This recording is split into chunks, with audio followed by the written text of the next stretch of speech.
24 news ગુજરાતમાં તમારું સ્વાગત છે। આજના મુખ્ય સમાચાર।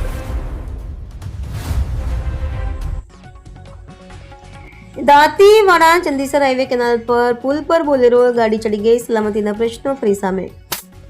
દાંતીવાડા મુખ્ય કેનાલને જોડતો ચંદીસરથી દાંતીવાડા હાઈવે પર વાંચા લોકો માટે ખતરનાક સ્થિતિ હજી યથાવત છે। આજે સવારે એક બોલેરો ગાડી કેનાલ પુલ પર ચડી ગઈ, જેના કારણે વધુ ભય અને ચિંતા ફેલાઈ। ગ્રામવાસીઓને વાહન ચાલકોનો ગુસ્સો વધી રહ્યો છે। તેઓ અધિકારીઓ પર દબાણ કરતા કહે છે કે આ હાઈવે પર જલ્દીથી યોગ્ય ચોખ્ખી લાઇનિંગ, સલામતીના બેરિયર અને સાઇન બોર્ડ નહીં મૂકવાને કારણે અકસ્માતો સતત થવાની શક્યતા છે। અધિકારીઓએ તાત્કાલિક પગલાં લીધા હોવા છતાં સ્થાનિક લોકોને લાગણી છે કે પૂરતો કાયમી ઉપાય હજુ કરવામાં આવી નથી। રાત્રિના અંધકાર દરમિયાન માર્ગ પર વાહન ચલાવવું અત્યંત જોખમી બની ગયું છે। સ્થાનિક લોકો તપાસ અને કાયદેસર પગલાંની માંગ કરી રહ્યા છે, પરંતુ હાલના સમય સુધી કોઈ લાંબા ગાળાનું નિરાકરણ જોવા મળ્યું નથી। હાઈવે પર વાહન ચાલકો સતત ચિંતિત અને સતર્ક રહેવા મજબૂર છે। રિપોર્ટર શૈલેષસિંહ વાઘેલા, દાંતીવાડા।